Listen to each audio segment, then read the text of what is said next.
On consomme de la fast fashion parce qu'on pense que notre envie de paraître d'une certaine façon est supérieure aux conséquences que ça engendre. Bonjour, j'espère que vous allez bien, moi ça va, je suis de retour pour vous jouer un mauvais tour. Oh, et elle fait un tour. Si c'est pas formidable, j'aime quand l'univers, tu sais, t'es en osmose avec l'univers comme ça. Tiens, en parlant de l'univers, je viens de voir que j'ai réussi à revendre une nouvelle paire de chaussures. Trop bien, je suis trop contente. J'espère que vous allez bien. On se retrouve aujourd'hui pour parler fast fashion, ou plutôt mon sevrage à la fast fashion, parce que j'ai complètement changé mon mode de consommation depuis un moment. Ça a été quand même assez graduel, mais là, depuis le mois d'août, je fête mes 1 an sans fast fashion. Voilà, zéro, nada, rien du tout. Pas de Shein évidemment, pas de Zara, même pas de Zara Home. J'ai décidé d'essayer d'arrêter aussi la fast déco. On en parle de ce sujet-là dans ma quête à essayer de réparer un petit peu les dégâts que j'ai pu causer avec ma consommation et le fait de vous partager en fait mon mode de consommation. Je me suis dit que ce serait intéressant de discuter un petit peu avec vous, peut-être vous donner 1 ou 2 idées si vous êtes en période de transition, si vous savez pas trop comment vous attaquer au problème. Moi je sais que c'était aussi un problème émotionnel. C'est pas un énième coup de gueule. Regardez, l'environnement va mal. On sait tous que l'environnement va mal, on sait tous que il y a des répercussions, que la fast fashion a des répercussions dramatiques sur l'environnement, que c'est l'un des premiers pollueurs, on le sait tout ça. Je suis pas là pour vous faire vous sentir mal, parce que en réalité, moi, ma démarche au début, c'était pas du tout fait par conscience écologique. Alors préparez-vous parce qu'on va partir un petit peu dans la psycho de comptoir. Moi, je me suis rendu compte que j'avais un réel problème, une réelle attache émotionnelle d'accumuler les choses.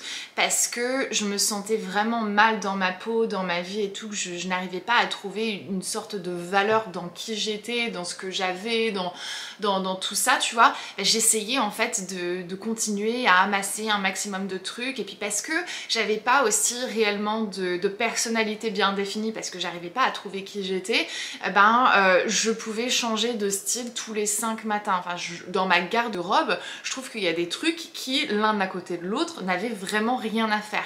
Et ensemble. D'où le fait que je suis en train de revendre la moitié de mes affaires, parce que plus de la moitié de mes affaires, parce qu'en fait, il y a tellement de trucs que je regarde maintenant, je me dis mais pourquoi est-ce que j'ai pensé que j'étais quelqu'un qui portait des Balenciaga là Pourquoi? Elles étaient confortables quand même. J'ai réussi à les revendre. J'ai été heureuse parce que j'ai eu un petit moment où je me suis dit maintenant que c'est plus la traîne, personne ne va m'en vouloir. C'est basket pourri. Je pense sincèrement que si j'avais pas fait ce travail personnel sur moi-même, sur qui je suis, un peu sur ma valeur, j'aurais pas réussi à me sevrer de la fast fashion et de ce mode de consommation, parce qu'il fallait en fait que je puisse trouver le moyen de me remplir d'une façon ou d'une autre, et que ça a toujours été plus ou moins la méthode. J'ai jamais eu l'argent de m'acheter des choses de qualité, et lorsque j'ai commencé à avoir l'argent, certes, je m'achetais du luxe, style sac, chaussures, mais en termes de fringues, je continuais toujours à porter un bout, peu importe.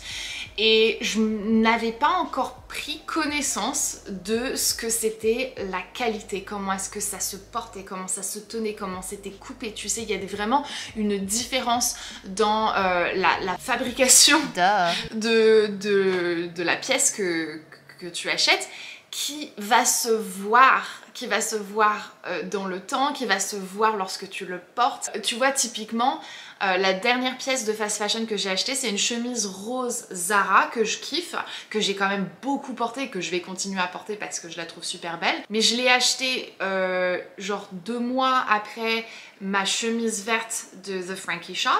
Je les ai lavées autant de fois, si pas la verte plus, et elles n'ont pas la même gueule. Hein. La Zara, elle est pas tombée en miettes, mais tu le vois dans la qualité du tissu que on n'est pas du tout sur le même truc, et que ma chemise de Frankie Shop, dans 10 ans, je la porte encore, quoi. Celle de Zara, je suis pas sûre, tu vois, je suis pas sûre. La transition, j'ai commencé à la faire en mi-2019, Principalement parce que j'avais aussi envie de pouvoir avoir accès à des collaborations qui étaient de meilleure qualité, et je me dis que si jamais je porte du Boohoo, c'est Boohoo qui va demander à bosser avec moi, ça va pas être Molly Bracken ou Sandro, enfin tu vois, ça c'est un petit peu mon cheminement, tu sais, le calcul prémédité pour pouvoir faire en sorte de me diriger vers des collaborations qui étaient un petit peu plus dites luxe quoi, parce que j'avais vraiment envie de faire partie de ce monde du luxe, de machin, tout ça, j'étais en mode ouais, je vais faire les Fashion Week et tout, et meuf, reste tranquille dans le Tennessee, t'y es bienvenue, n'est-ce pas? J'ai rien à foutre à la Fashion Week, mais c'est tellement fun, oh, c'est tellement fun. Désolée, la caméra a surchauffé. Donc voilà, le commencement de cette transition, c'était pas du tout dans un but écologique, c'était vraiment parce que j'avais envie d'atteindre des partenariats de meilleure qualité, et que clairement j'avais plus envie d'avoir dans ma penderie des fripes, tu sais. Ou alors il faut que ce soit de la fripe, pas de la fripe que tu viens d'acheter. Ma maman m'a toujours appris qu'il fallait qu'on lave ses vêtements avant de les porter. Et j'ai eu un autre déclic à un moment lorsque j'ai fait une commande pour tester un site de je sais plus lequel. Mais c'est à ce moment-là, quand j'ai ouvert cette commande, où je me suis dit, la moitié de ces fringues s'y passent dans la machine à laver, je suis inquiète pour X raisons. 1, je sais absolument pas si jamais ils vont ressortir en une pièce. 2, l'eau que ça va utiliser va être polluée par ces agents chimiques qui ont été utilisés pour créer ce truc là, parce que ça pue horrible quoi. Le pétrole est resté imprégné dans les murs de ma maison pendant 2 semaines, j'ai l'impression. Je dis, tu le respires, ça va être mouillé, ça va être mis dans de l'eau, ça va partir ensuite je sais pas où. Et sinon je le porte comme ça sur ma peau, c'est en contact avec ma peau. C'est pas un truc que je mettrais sur le dos de ma fille. C'est pas un truc que je devrais mettre sur le mien. Et puis évidemment, j'ai pris conscience aussi de la façon que ces pièces étaient faites. Et les conditions de travail des personnes qui étaient en train de créer, de respirer ces trucs-là. C'est grâce à vous ça. Ça c'est dans les commentaires. C'est pas venu tout de suite parce que c'est quelque chose que le collectif ne savait pas. Et là, bon maintenant on le sait tous. Et on va pas rentrer dans un débat, mais pour moi c'est un des éléments les principaux à aborder. Et comme nous on n'aimerait pas être traité de cette manière-ci, de travailler dans des conditions comme ça, on peut pas non plus acheter et cautionner tout ça, parce que ce sont nous les acheteurs qui font en sorte que ce genre de choses est possible. Chine est aussi puissant et gros qu'il ne l'est, c'est parce qu'on lui a donné cette influence. Dans certaines situations, on parle d'esclavage. Juste parce qu'on veut une jupe qui ressemble à celle de machin bidule, etc. et que parce qu'elle coûte 5 € et que ça ne nous casse pas la tirelire, et on le cautionne. J'ai vraiment un besoin de prise de conscience que nos désirs personnels ne triomphent pas sur le bien-être de la planète et d'être humain. Enfin, ça va quand même loin quand on déconstruit la question, c'est vraiment ça. On consomme de la fast fashion parce qu'on pense que notre envie de paraître d'une certaine façon est supérieure aux conséquences que ça engendre. Putain, je peux pas me mettre de ce côté là parce que j'ai gratté mon bouton et du coup ça se voit, il est rouge. Mais j'ai juste envie de m'interposer 2 secondes parce que je sais qu'on va me sortir l'argument de la raison pour laquelle on consomme de la fast fashion, c'est parce que ça coûte moins cher et que forcément on n'a pas tous les moyens de se payer des choses de qualité, de s'acheter des robes Sandro et tout et tout. Ça je l'entends bien, je le comprends bien. Je pense que c'est quand même pas un argument parce qu'on peut facilement trouver des pièces qui sont de très bonne qualité, qui coûtent les mêmes prix que les vêtements Shein en fripe, donc encore moins cher que du Zara et du H&M. Et même encore continuer à consommer de la fast fashion dans les anciennes qui sont peut-être un petit peu plus éthiques que Shein et qui sont de meilleure qualité. Si on achète consciencieusement et qu'on le fait de la même façon quand on était petit, vous savez qu'on avait juste quelques pièces par collection et que les pièces elles sont changées parce que on peut plus les porter parce qu'on a soit toutes grandi ou soit elles ont fait leur temps, ça c'est une chose.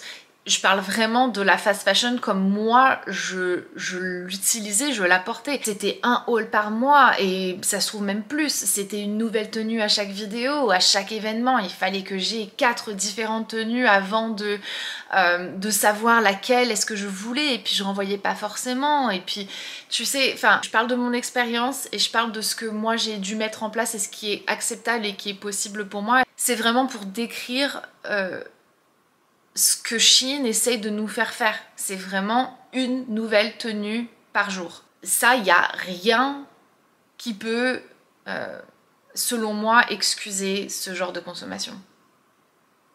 Voilà, j'espère avoir été un peu plus claire.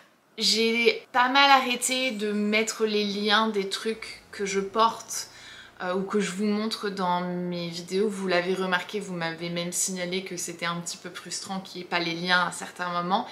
Ça vient de mon envie de ne pas vous faire trop consommer non plus, parce que le lien, je peux le mettre effectivement, et certains sont affiliés, donc ça c'est sympa pour moi aussi. Parfois on peut cliquer sur un lien et vite fait faire un achat et tout, et je me dis que si ça vous plaît vraiment, si vous en avez vraiment envie, vous allez faire la recherche nécessaire pour, et ça va être un achat qui va être fait d'une façon consciencieuse. Et c'est un petit peu pour ça que j'ai arrêté de mettre mes liens. Je sais que c'est frustrant, ça, et le fait que de toute manière la plupart des choses que je porte, ce sont des choses qu'on ne peut pas réellement retrouver, parce que c'est des anciennes collections ou c'est des trucs vintage ou... Enfin, peu importe, tu vois. Donc, hormis ma collaboration avec Molly Bracken, qui est biannuelle parce qu'ils ne sortent que 2 collections par an.